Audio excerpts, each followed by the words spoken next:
Attention, cette vidéo ne contient aucune information nouvelle concernant Scream 7, mais bel et bien une méthodologie sur comment je trie et par la suite vous propose les nouvelles informations qui sont disponibles sur internet. Merci de votre compréhension et pour celles et ceux que ça intéresse, bonne vidéo bien sûr.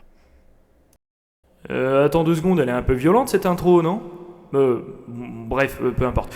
Bonjour à toutes et à tous, ici TFT donc, et aujourd'hui on se retrouve pour une vidéo de méthodologie concernant les informations de Scream 7, car en effet, comparé à un autre film qui serait standalone, c'est-à-dire un film qui est suffisant à lui-même, un film unique, seul, on va dire, la saga de Scream a déjà eu quelques problèmes dans le passé avec des leaks et des informations, et bien évidemment, je vais en parler à la fin de cette vidéo. Autre chose, non content de parler des fois de manière un peu trop générale, j'ai peur que certaines personnes qui regardent mes vidéos de leaks Scream se retrouvent face à un contresens. C'est déjà arrivé dans le passé, j'avais dit une information et plusieurs personnes avaient compris la chose totalement à l'inverse. Donc aujourd'hui, je vais réparer ça avec, encore une fois, non content d'être clairement intelligible dans ce que je dis, je vous ai fait un petit schéma. Oui, un schéma. Et vous savez à quel point je ne sais pas dessiner. Alors je sais, la première chose que vous allez dire, c'est bordel de merde, qu'est-ce que c'est laid ?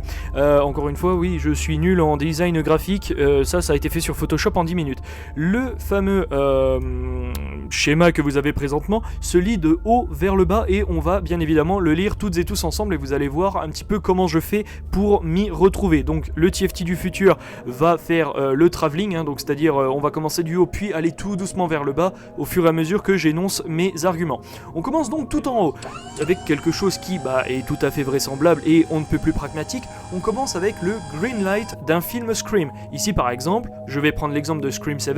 Le film a été green light, donc littéralement traduit lumière verte. Il a été autorisé, il a été activé. Le projet Scream 7 a été activé, donc un film Scream et green light. Ici Scarred Tissue qui désormais est connu sous le nom de Scream 7 et c'est à partir de là que tout commence. Évidemment, quand vous avez un film, on passe aux petites flèches juste en dessous, on a les storyboards, les personnages, les lieux de tournage, les acteurs-actrices, la logistique, bref, vous les connaissez autant si ce n'est bien évidemment mieux que moi, c'est tout ce qui va être de près ou de loin les composants qui vont être présents dans le film. Donc quand je dis, prenons par exemple les storyboards, quels plans vont être dans le film, les personnages, quels personnages vont revenir, est-ce que Kirby va revenir, est-ce que, je sais pas moi, est-ce que Stumacher va revenir, est-ce que Billy Loomis va revenir en tant que fantôme, on ne sait pas. Les lieux de tournage, je vous l'avais présenté dans ma vidéo précédente avec les photos du fameux Diner Steakhouse, donc là encore une fois, voilà.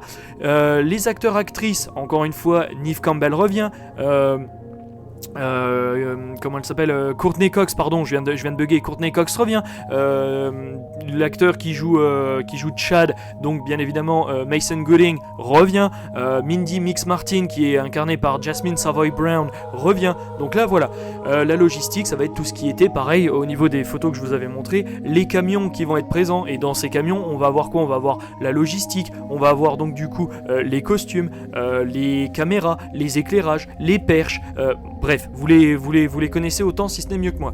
Tout ça arrive donc sur Internet, le deuxième grand endroit de notre schéma. Ici, sur Internet, bien évidemment, on est un petit peu comme des électrons libres. C'est ici que je suis actuellement. Je suis dans le bloc Internet, moi.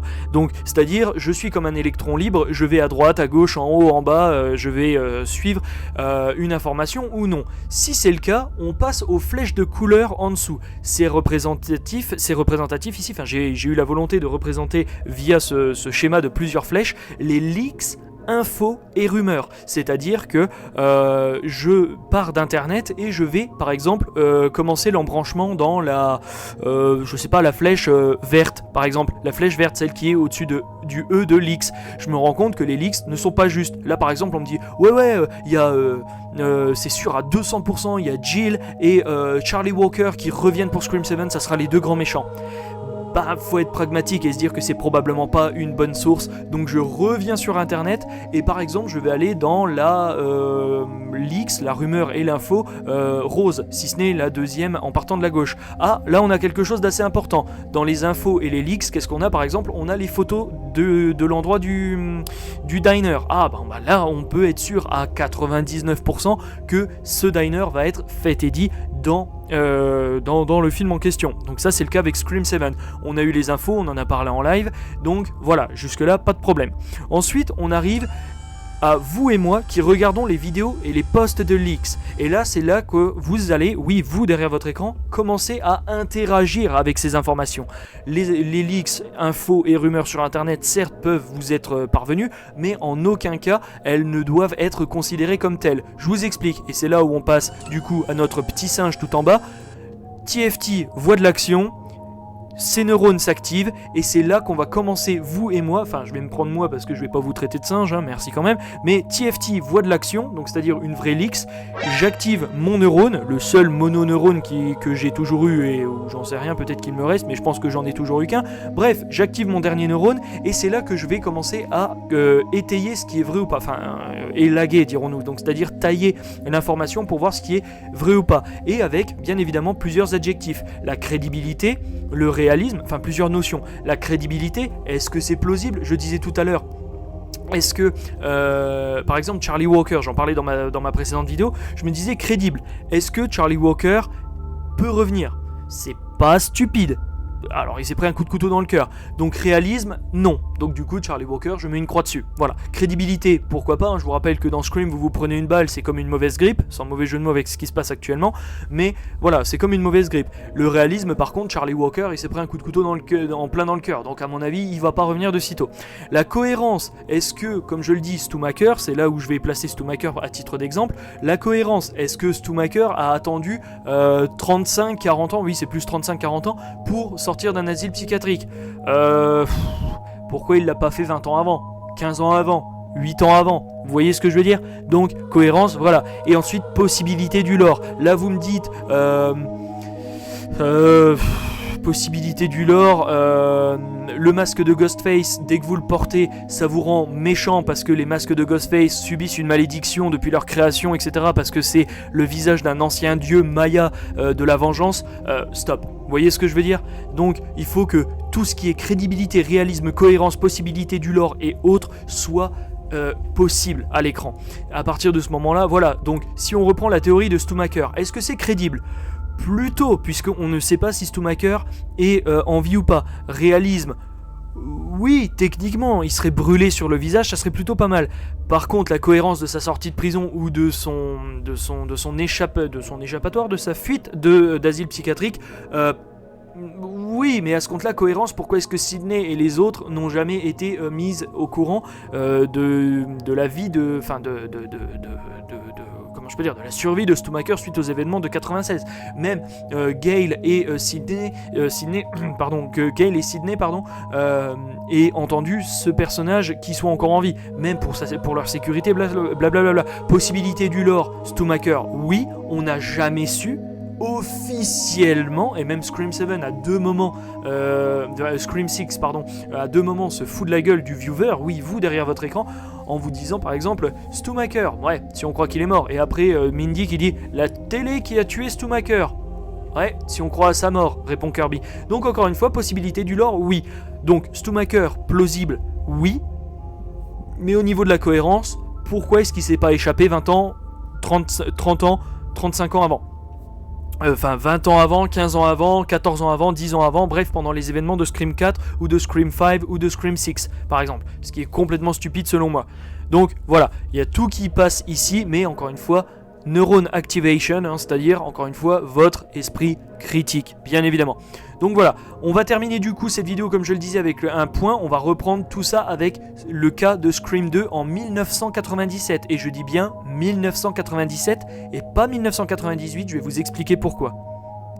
Ok, donc dernière partie de vidéo très rapide, vraiment très rapide. Je repars en 1997, un an avant la sortie du film Scream 2, donc en 1998. Et pourquoi ? Eh bien c'est très simple, parce que le scénario entier de Scream 2 avait fuité sur internet à l'époque. Et donc du coup, le réalisateur, donc Wes Craven, avait dû refaire des scènes, refaire des développements de personnages pour à la fin changer les tueurs. Et donc bien évidemment, si on devait mettre une sorte de flèche à notre schéma, ça viendrait de internet jusqu'au tout début de production, parce qu'il a fallu refaire tous les personnages, tout refaire comme ça. Donc là c'est pas le cas pour Scream 7, mais étant donné que Kevin Williamson était déjà Script Doctor, on va dire, enfin, c'est lui qui avait révisé enfin, c'est pas Script Doctor, c'est plus révisé le script pour Scream 2, j'entends, hein, bien sûr. Je pense très sincèrement que là, et c'est là le point culminant de cette vidéo, je vous ai parlé tout doucement, passivement de votre esprit critique. C'est parce que je pense très sincèrement que dans les prochaines semaines, on va avoir plein de news qui vont aller dans tous les sens. Et je vais vous le prouver avec la prochaine vidéo et vous allez voir à quel point les leaks sont ridicules.